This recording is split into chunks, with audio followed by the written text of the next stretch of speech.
حول ولا قوة الا باللہ العلی العظیم اعوذ باللہ من الشیطان الرجیم بسم اللہ الرحمن الرحیم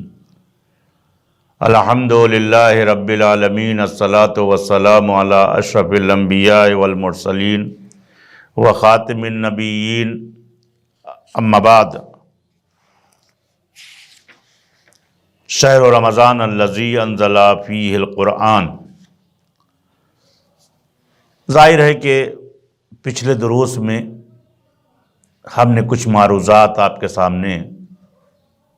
رکھے۔ اس کڑی کو آگے بڑھاتے ہوئے چونکہ ہمارے لیے واجب اور لازم ہے کہ ہم رسول اسلام کی اس حدیث کے مطابق زندگی گزاریں کہ جس میں انہوں نے فرمایا تھا کہ ہم تمہارے نزدیک دو گرا قدر چیزیں چھوڑے جاتے ہیں، انی تارکم فیکم الثقلین کتاب اللہ و اطرتی و اہل بیتی۔ میں تمہارے نزدیک دو بھاری چیزیں چھوڑے جاتا ہوں، ایک قرآن چھوڑے جاتا ہوں، ایک اہل بیت چھوڑے جاتا ہوں۔ دونوں سے متمسک رہو گے تو ظاہر ہے کہ یہ دونوں حوض کوثر کے اوپر تم کو ملیں گے، اور اگر ہم نے اس سے دو میں سے ایک بھی چیز ہم نے چھوڑی تو ظاہر ہے کہ ہمارے اوپر عذاب شدید ہوگا۔ اب آئیے آگے کی کہ رمضان کیا ہے۔ حضرت امام حسین علیہ السلام سے روایت ہے کہ حضرت نے امام رسول اکرم صلی اللہ علیہ وسلم نے آخری ماہ شعبان میں خطبہ شعبانیہ فرمایا۔ خطبہ شعبانیہ کب آپ نے دیا؟ کہ ماہ شعبان کے آخری جمعے کو آپ نے خطبہ شعبانیہ میں اپنی امت کو متنبہ کیا کہ دیکھو کیا فرمایا آپ نے، ایھا الناس، تمہارے نزدیک تمہاری طرف خدا کی رحمت اور برکت اور بخشش کے ساتھ رخ کیا ہے۔ واقعی تمہارے طرف خدا کی رحمت اور برکت نے رخ کر لیا ہے۔ اب تم کو چاہیے کہ تم ان نعمتوں اور برکتوں سے فیض حاصل کرو، اور اپنے گناہوں کی بخشش کا موقع ہے کہ اپنے تم نے جو گناہ کیے ہیں، جو جانے انجانے میں گناہ سرزد ہو گئے ہیں، تو ظاہر ہے کہ یہ بخشش کا بھی مہینہ ہے۔ اس سے فیض جبھی حاصل کیا جا سکتا ہے کہ جب ہم قرآن اور ائمہ کے بتائے ہوئے راستے پر چلیں اور ہم بہانے بازی نہ کریں۔ یہ وہ مہینہ ہے جو پروردگار عالم کے نزدیک بہت ہی اہمیت کا مالک ہے، جس کی راتیں افضل ترین راتیں ہیں، اس کی ساعتیں بزرگ ترین ساعتیں ہیں۔ یہ وہ مہینہ ہے کہ جس میں ظاہر سی بات ہے کہ ضیافت خدا کی طرف بلائے گئے ہیں۔ کس نے بلایا ہے؟ اللہ نے مہمان بنایا ہے مجھے۔ ہم کس کے مہمان ہیں؟ اللہ کے مہمان ہیں، اور تم اہل کرامت خدا سے قرار دیے گئے ہو۔ ظاہر ہے کہ ہمارے لیے یہ وہ مہینہ تمام تر نعمتیں لے کے آیا ہے، اور ہماری شخصیت کو بتایا گیا ہے کہ دیکھو تمہارے لیے کرامتیں لے کے آئی گئی ہیں، رحمتیں لے کے آئی گئی ہیں اس مہینے میں، جس سے تم فیض حاصل کرو۔ روزہ وہ چیز ہے کہ جو عذاب الہی سے حفاظت کا ذریعہ بھی ہے، جیسا کہ میں نے آپ سے بتایا تھا کسی درس میں کہ روزہ صرف اس چیز کا نام نہیں ہے کہ صبح سے شام تک بس خالی جو ہے کچھ نہ کھانا اور کچھ نہ پینا، یہی ہمارے لیے بس عبادت ہماری ہو گئی، بلکہ روزہ، اصل روزہ وہی ہے کہ جو ہے کہ ہم اپنے بدن کے ہر عضو سے ہم روزہ رکھیں، آنکھ سے بھی روزہ رکھیں، ہاتھوں سے بھی روزہ رکھیں، پیروں سے بھی روزہ رکھیں، وہی ہمارے لیے نجات کا سبب ہے۔ رمضان المبارک کی رحمتوں اور برکتوں، بہاروں سے فوائد حاصل کرنے کے لیے حضور اکرم صلی اللہ علیہ وسلم نے فرمایا کہ الصوم جنت من النار، روزہ آگ سے بچانے کی سپر ہے۔ اہل سنت کے ذرائع میں بھی یہ حدیث اسی مضمون میں الفاظ کے ساتھ نقل ہوئی ہے۔ ایسا نہیں ہے کہ جو بذات پر اہل تشیع نے فرمایا ہے، بلکہ اہل سنت کے ہاں بھی جو ہے اسی طریقے سے یہ حدیث جو ہے وہ درج ہے، جن کے الفاظ یہ ہیں: الصیام جنت العبد المومن یوم القیامت کما یقی احدکم سیاحتون فی الدنیا۔ ظاہر ہے کہ اس میں فرمایا گیا ہے کہ جس طرح آپ دنیاوی اسلحہ اور دفاعی ذریعے سے اپنا دفاع کرتے ہیں، روزہ بھی آخرت میں دوزخ کی آگ سے آپ کا بچاؤ کرتا ہے، آپ کی حفاظت کرتا ہے۔ روزے کی خصوصیت ایسی کیا ہیں کہ جو اس کے لیے جنت من النار، آگ سے بچانے والے سپر کے تعبیر بیان کرتی ہے۔ روزے کی خصوصیت یہ ہے کہ نفس کو کنٹرول ہو جائے۔ روزہ ضبط نفس کا مظہر ہے۔ روایت میں آیا ہے کہ پروردگار عالم نے فرمایا ہے کہ وَاسْتَعِینُوا بِالصَّبْرِ وَالصَّلَاةِ، یعنی صبر کو روزے سے تعبیر کیا ہے کہ روزے میں جب آپ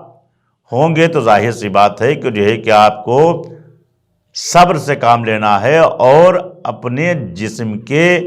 ہر عضو کو کنٹرول میں رکھنا ہے، تبھی ہماری بخشش کا سہارا یہ روزہ بن سکتا ہے۔ روزہ خواہشات نفسانی سے درگزر کرنے کا مظہر ہے۔ کنٹرول ہی ہمارے لیے سب کچھ ہے، ہمارے لیے مظہر ہے، تو ظاہر ہے کہ جو ہے کہ جیسا کہ اگر آپ جو ہے وہ اسلامی کتب میں جائیں گے تو جہاد کئی طریقے کے ہیں، جیسے کہ نفس کا جہاد، تلوار کا جہاد۔ ظاہر ہے کہ نفس لوامہ، نفس امارہ، یہ تمام چیزیں جو ہے وہ آپ کو بتائی گئی ہیں، لیکن بہرحال وہاں پر وہ سب بیان نہیں کرنا ہے۔ ہمارا بھی مقصد یہ ہے کہ جو ہے کہ نفس کے کنٹرول کا بھی ایک جہاد ہے، کہ اپنے نفس پر کنٹرول کرنا بہت بڑا جہاد ہے اور بہت عظیم ثواب اس کے لیے جو ہے وہ ہمیں حاصل ہوتا ہے۔ حالانکہ روزے کی مدت محدود ہے، کتنا ہم کو جو ہے وہ صبح سے شام تک کے جو ہے وہ ہم کو ایسا نہیں ہے کہ کہ مسلمان کو جو کہ شام کو روزہ کھولنے کے بعد اب جو جی چاہے وہ کریں۔ اس کے لیے تو اللہ نے منع کیا ہے، لیکن ہماری اصلاح ضرور ہو جاتی ہے کہ جب آپ ایک مہینہ آپ کا روٹین بدلے گا تو ظاہر سی بات ہے کہ اب جو شوال کا مہینہ آ جائے گا تو ظاہر ہے کہ ہمارا ایک نیا طریقہ ہوتا ہے۔ ہر سال میں بھی آپ دیکھتے ہیں کہ صاحب وہ جنوری آیا تو صاحب اب نیا سال آ گیا، جیسے کہ اسلامی ممالک میں جیسے نوروز ہے تو نوروز سے نیا سال شروع ہوتا ہے۔ تمام یعنی اس میں فرائض ہمارے پر بتائے گئے ہیں، اور دوسری چیز یہ ہے کہ اہم بتا دیں کہ نوروز کوئی معاذ اللہ ہولی کا نام نہیں ہے کہ صاحب نوروز میں آپ بالکل رنگ اٹھائیے اور بالکل ہولی کی طریقے سے آپ وہ رنگ کھیلنا شروع کر دیجئے۔ اسلام میں ایسا کوئی تصور ہی نہیں ہے کہ صاحب کہ آپ بالکل ہی دوسری قوموں کو دیکھنے کے بعد اس طریقے سے اپنے تہوار آپ بنائیں یا اپنے مستحبات کو ادا کریں۔ کوئی تہوار ایسا نہیں ہے، یا مثال بتا دیں کوئی ایام ایسے نہیں ہیں کہ صاحب اس کو بالکل ہولی کے طریقے سے ہم منا لیتے ہیں کہ صاحب ہولی ہے یہ، بلکہ ہمارے لیے اعمال بتائے گئے ہیں کہ ہم اعمال بجا لائیں۔ آپ تحفۃ العوام کے ذریعے سے یا دوسری کتابوں کے ذریعے سے آپ دیکھیے اس میں اعمال کیا ہیں، وہ اعمال کو کیجئے، تب ہمارے جسم کی افلاح یعنی ہماری بخشش کا سہارا بنے گا۔ ایسا نہیں کہ صاحب آپ کو نوروز آیا تو نوروز آنے کے بعد آپ نے ایک بوتل اٹھائی اور ایک دوسرے کے اوپر رنگ، یہ تو ظاہر سی بات ہے کہ اسلام کا کہیں دور دور تک کے رنگ کا یعنی تصور بھی نہیں ہے۔ ہاں یہ پانی کا ہے کہ جو نظر میں آپ پانی رکھتے ہیں تو پانی کے ذریعے سے وہ آپ پورے گھر میں آپ چھڑک دیجئے، وہ مستحب ہے۔ خداوند عالم برکتیں نازل کرتا ہے، وہ بھی بطفیل علی ابن ابی طالب علیہ السلام۔ اگر کسی اور کا نام لے کے آپ وہ جائیں گے تو ظاہر سی بات ہے کہ پھر کوئی دعا قبول نہیں ہونے والی ہے، اس لیے کہ اللہ کے خاص بندے یہ ہیں۔ یعنی دن میں کچھ گھنٹے، وہ بھی روزہ، حالانکہ روزے کی مدت محدود ہے، جیسا کہ میں نے عرض کیا آپ سے، یعنی روزے میں کچھ گھنٹے بھی سال کے کچھ دن ہی معین ہیں، تاہم انسان کی بنیادی حرکت کے لیے ایک مظہر و جلوہ ہے۔ ظاہر ہے کہ یہ تو آپ کو معلوم ہی ہے کہ کچھ گھنٹے وہ روزے میں مانگے گئے ہیں آپ سے، چاہے وہ گرمی ہو، چاہے وہ سردی ہو، چاہے وہ کچھ ہو، کچھ گھنٹے آپ کو اللہ کے حکم کو بجا لانا ہے۔ اسی وجہ سے یہ ہے کہ روزے میں نفسانی خواہشات اور 40 ظاہر سی بات ہے کہ نفسانی خواہشات روزے میں نفسانی خواہشات کو بالکل کنارے رکھ دینا ہے، اور ہم کو گناہوں کی طرف جو چیزیں لے جاتی ہیں وہ جب ہم روزہ رکھیں گے تو ظاہر سی بات ہے کہ ہم کو خیال آئے گا کہ صاحب میں تو روزہ ہوں، تو لہذا روزہ ہماری اصلاح اور ہمارے لیے عذاب سے ہمیں حفاظت دلاتا ہے۔ البتہ ایسا بھی نہیں ہے کہ ساری انسانیت خواہشات کا لازمہ گناہ ہے، یہ بھی نہیں ہے کہ صاحب وہ ہر انسان وہ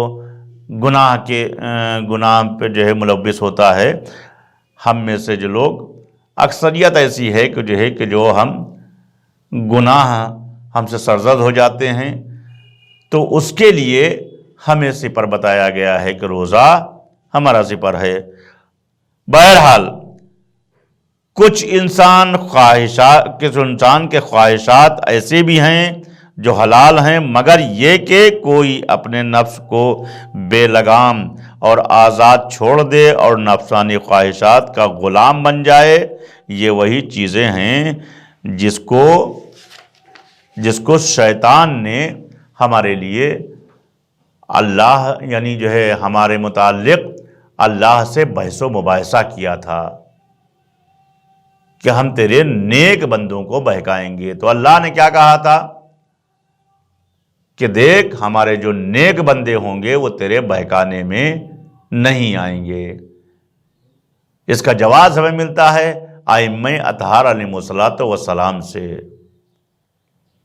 کہ چاہے وہ مولا متقیان کی زندگی ہو، چاہے وہ امام حسن کی زندگی ہو، چاہے وہ امام حسین علیہ الصلوۃ والسلام کی زندگی ہو،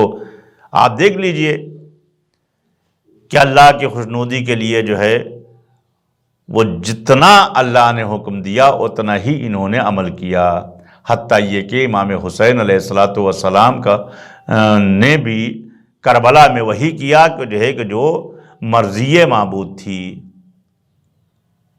مرضی معبود یہ تھی کہ جناب عباس کو اجازت جنگ کی نہیں دینا ہے، انہوں نے نہیں دی۔ تو ظاہر ہے کہ اب ہمارے لیے ایک جواز بنتا ہے کہ صاحب وہ تو معصوم تھے، یہی جواز بنتا ہے نا کہ وہ تو معصوم تھے، ہم ان کے عمل سے مقابلہ کہاں کر سکتے ہیں، ان کے جیسا عمل کہاں کر سکتے ہیں۔ تو صاحب اگر وہ معصوم تھے تو ان کے اصحاب جو تھے جنہوں نے جان نچھاور کی کربلا کے میدان میں، تو وہ تو معصوم نہیں تھے۔ کتنے اصحاب نے جو ہے وہ، اور امام حسین علیہ الصلوۃ والسلام نے ناز بھی کیا ان اصحاب پر کہ جیسے اصحاب ہمیں ملے، نہ ہمارے نانا کو ملے نہ ہمارے بابا کو ملے۔ یہ جو آپ دیکھتے ہیں کہ جو ہے کہ 72 کی جو فہرست ہے، تو ظاہر سی بات ہے کہ جو ہے کہ اس میں کچھ تو اعزا ہیں، باقی تو اصحاب ہیں۔ تو اس سے ہمیں درس لینا چاہیے۔ یہ ہم کہہ کے کنارہ کشی نہیں اختیار کر سکتے ہیں کہ صاحب وہ تو معصوم ہیں، معصوم کے جیسا عمل ہم کیسے کر سکتے ہیں، ان کا مقام کہاں اور میرا مقام کہاں۔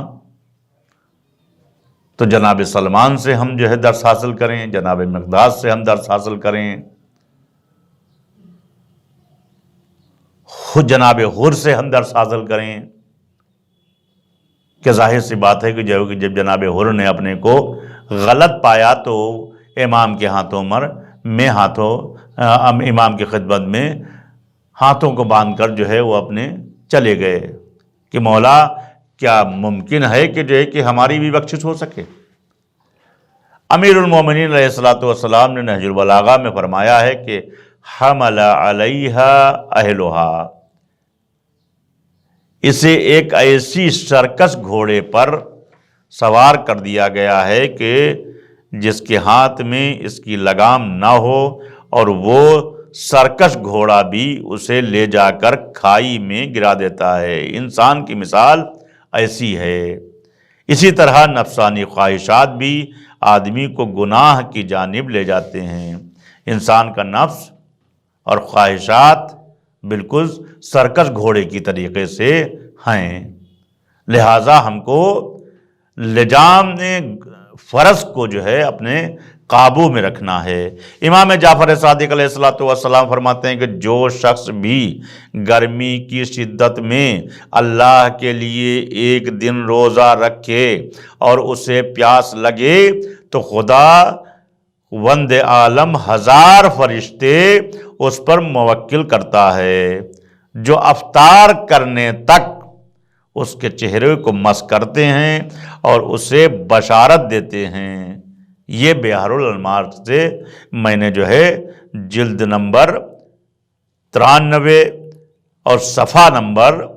247 سے میں نے ماخوذ کیا ہے کہ کتنی آپ کی جو ہے وہ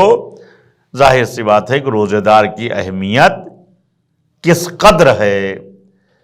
کہ جب آپ جو ہے روزہ رکھتے ہیں تو جو پیاس لگتی ہے تو خداوند عالم 1000 فرشتے جو ہے نافذ کر دیتا ہے، جو افطار تک اس کے چہرے کو مس کرتے ہیں۔ میری جان نثار، ایسے لوگوں پر کہ جنہوں نے ہماری اصلاح کی اور دین محمدی کو اس محفوظ طریقے تک ہم تک پہنچایا۔ میری جان نثار ان ائمہ پر کہ جنہوں نے ہمیں حق و باطل کے راستے سے آگاہ کیا، ہمیں خداوند عالم کی معرفت کرائی۔ اس کے بعد ہماری جان نثار ہوں ان والدین پر کہ جنہوں نے ہمارے خون کو پاک و پاکیزہ جو ہے وہ رکھا، کہ جس سے ہم معرفت خدا کر سکیں، اس لیے کہ نجس آدمی کے ذہن میں نہ معرفت خدا ہو سکتی ہے اور نہ معرفت ائمہ آ سکتی ہے۔ نجس آدمی نہ اللہ کو پہچان سکتا ہے صحیح طریقے سے، اور نہ ائمہ کی پہچان اس کو ہو سکتی ہے۔